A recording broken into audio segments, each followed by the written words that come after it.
عام انسان کی عزت کے برابر بھی نہیں ہوتی. اللہ اکبر. یعنی جو انسان غافل ہے وہی گناہ کرتا ہے، اگر غافل نہ ہو کبھی بھی گناہ نہیں کرتا. قرآن فرماتا ہے اسے لیڈر بناؤ، وہ تمہارا حاکم بنے، وہ تمہارے علاقے کا M P M N A بنے جس کا دل اللہ کے ذکر سے ایک لمحے کے لیے غافل نہ ہو. کہ شاعر نے خوب شعر کہا، ہر لحظہی کہ غافل شدی ہم لحظہی کافر شدی. اے انسان، جس لحظے تو خدا سے غافل ہوتا ہے اسی لحظے گناہ کر کے تو کافر ہو جاتا ہے. صلوات پڑھیں.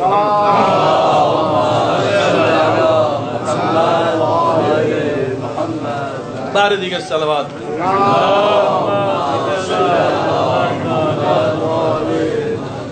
عزیزو 12ویں شرط کیا ہے؟ 12ویں شرط، ایک انسان لیڈر جو بننا چاہتا ہے، حاکم جو بننا چاہتا ہے، جو آپ کے لیے M P A M N A بننا چاہتا ہے، قرآن و حدیث نے اس کی 12ویں کیا شرط بتلائی؟ صلوات پڑھی محمد.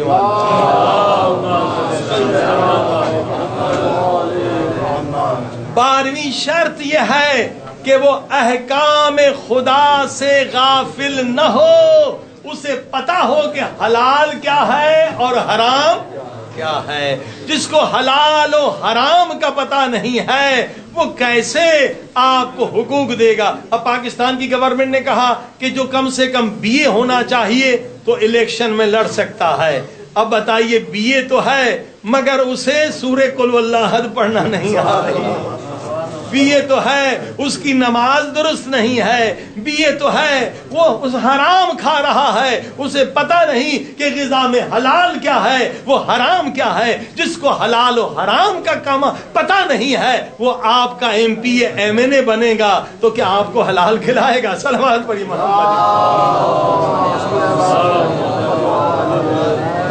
عزیزو. یہ جاہل لوگ M P A M N A بن جاتے ہیں اور اسی وجہ سے پورا ملک تباہ و برباد ہو رہا ہے.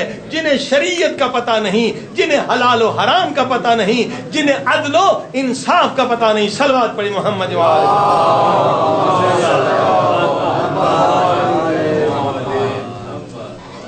اللہ اکبر. احکام خدا سے غافل ہونے والے کو لیڈر نہ بناؤ.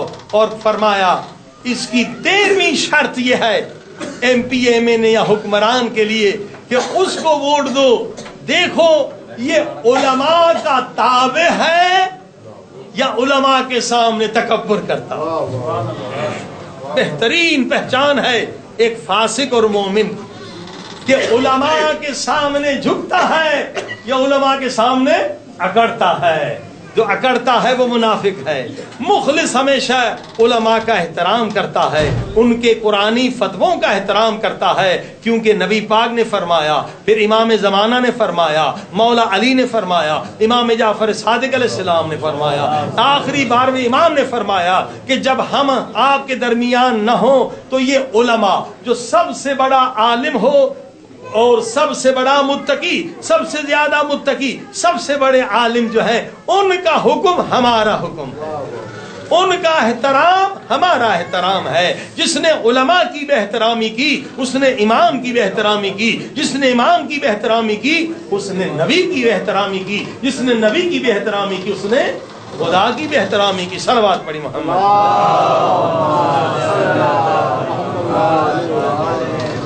یہ 13ویں شرط ہے ایک اچھے حکمران اور اچھے لیڈر کے لیے.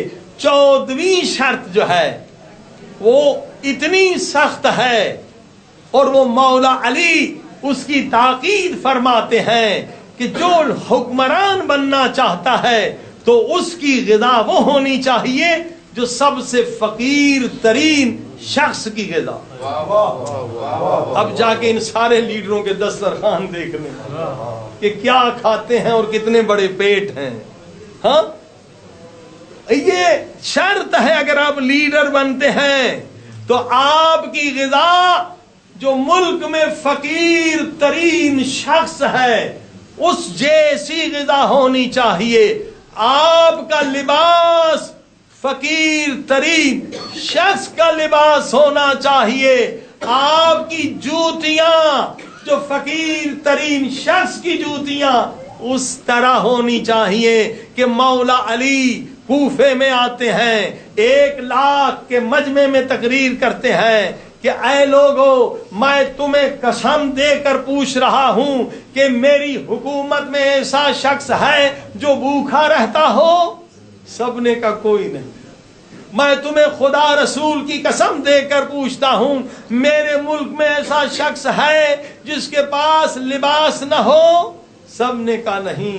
مولا کہتے میں تمہیں خدا رسول کی قسم دے کر پوچھتا ہوں, میرے ملک میں میری حکومت میں کوئی شخص ایسا ہے جس کے پاس مکان نہ ہو؟ سب نے کہا نہیں مولا. اس کے بعد مولا نے کہا تم سب گواہ ہو کہ میرے لباس فقط 2 ہیں, اور یہ وہی لباس ہے, چتیاں لگا ہوا لباس جو حکومت کے آنے سے پہلے میرے پاس تھا. میں نے کوئی لباس بیت المال سے نہیں خریدا, اور یہ میری جوتی بھی دیکھ لو, اس میں کتنی چتیاں لگی ہوئی ہیں, اور میرا لباس یہی سادہ ترین لباس, اور میری غذا جو کی سوکھی روٹی ہے وہ بھی صرف ایک نمک کے ساتھ جو غریب ترین شخص کی غذا ہے. یہ شرط ہے حاکم کے. آج ہم کتنے غافل ہو گئے ہیں, ان لٹیروں کو اپنا رہبر بنا رہے ہیں, یہ مفت خوروں کو, سود خوروں کو, حرام خوروں کو ہم ووٹ دے رہے ہیں. عزیزان گرامی, اسی لیے خدا ہماری دعائیں قبول نہیں کرتا کہ ان ظالموں سے ہمیں نجات ملے, کیونکہ اس گناہ میں عوام بھی شریک ہے. ہم انہی لٹیروں کو ووٹ دے رہے ہیں جو اس منصب کے لائق نہیں ہے. صلوات پڑھی محمد.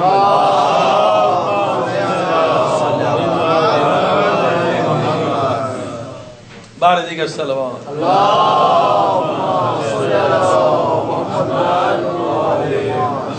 بار دیگر صلوات.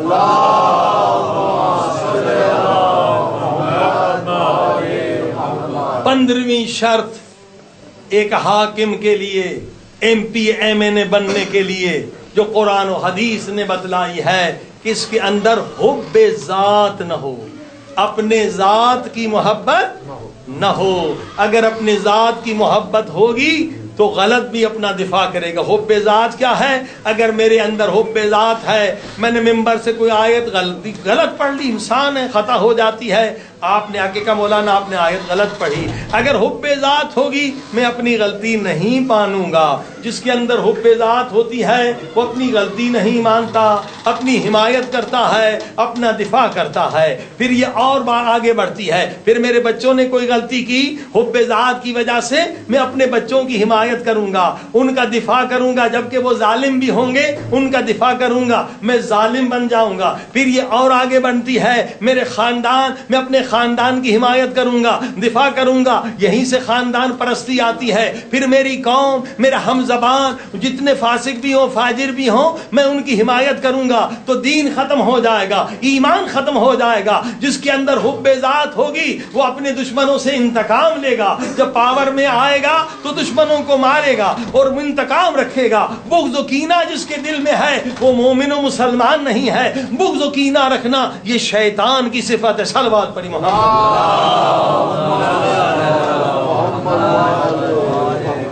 جس انسان کے اندر حب ذات ہے اس کے اندر بغض و کینہ بھی ہوگا. اگر آپ کو کسی نے گالی دی ہے تو آپ کے دل میں بغض و کینہ ہوگا, اس نے مجھے گالی دی ہے, الیکشن میں مخالفت کی ہے, آپ کے اندر حب ذات ہے, آپ اس سے بدلہ لیں گے, آپ کے دل میں بغض و کینہ ہوگا. اور قرآن فرماتا ہے جس انسان کے دل میں بغض و کینہ ہے اس کے دل میں ایمان نہیں ہے. بغض و کینہ انسان کے دل سے ایمان نکال دیتا ہے. سورہ جاسیہ میں ہے, افرأیت من اتخذ الہہ ہوا.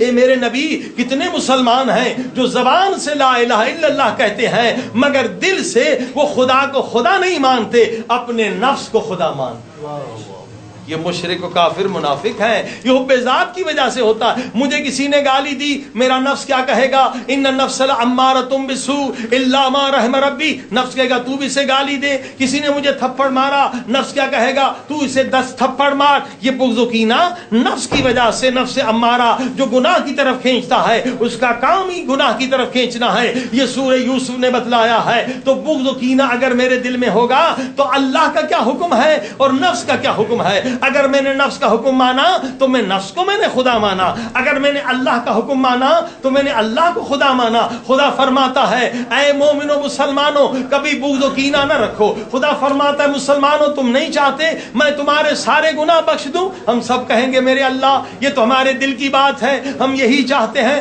ہمارے سارے گناہ بخش دے. خدا فرماتا ہے ایک شرط ہے, وَلْيَعْفُوا وَلْيَصْفَحُوا أَلَا تُحِبُّونَ أَن يَغْفِرَ اللَّهُ لَكُمْ. اے میرے بندے میں تیرے سارے گناہ بخش دوں گا, صرف ایک شرط ہے کہ تو میرے بندوں کو بخش دے, میں تجھے بخش دوں. جس کے دل میں بغض و کینہ ہے مومن مسلمان سے, اس کا خدا اس کا نفس ہے. یہ سورہ جاسیہ کہتی ہے. وہ مسلمان زبان کا ہے, دل سے وہ لا الہ الا النفس پڑھ رہا ہے. جب ہم ان لٹیروں کی حمایت کریں گے, انہیں ایم پی ایم این اے بنائیں گے جو مشرک بھی ہیں, منافق بھی ہیں, باطن ان کا نجس بھی ہے, بغضی بھی ہیں, تو پھر امن کہیں نہیں ہوگا. پارا چنار میں بھی فتنے ہوں گے, پاکستان میں بھی فتنے ہوں گے, کیونکہ لیڈر ہمارے ایسے ہیں جن کے دل میں ایمان نہیں. صلوات پڑھیں محمد بارے دیگر صلوات پڑھیں.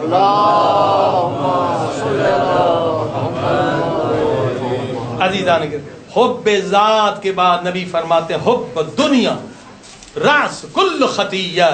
جس کے دل میں دنیا کی محبت ہے وہ سارے گناہ کرے گا, وہ سارے ظلم کرے گا. شمر شمر کیوں بنا؟ پیسے کی محبت کی. اور ملا نے تیر کیوں چلایا؟ پیسے کی محبت کی. شمر نے مولا حسین کی گردن پہ چھری کیوں چلائی؟ مولا نے کہا نہیں پہچانتے ہو مجھے, کیوں چھری چلا رہے؟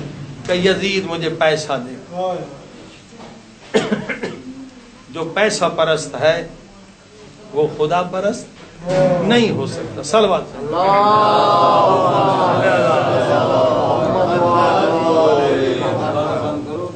جو پیسہ پرست ہے وہ خدا پرست نہیں ہو سکتا. یزیدیوں حسینیوں میں فرق یہ ہے, یزیدی وہ ٹولہ ہے جو کون تھا؟ دنیا پرست تھا, پیسہ پرست تھا, اور حسینی وہ تھے جو خدا پرست تھے. لہذا اگر آپ نے کسی دنیا پرست کو ووٹ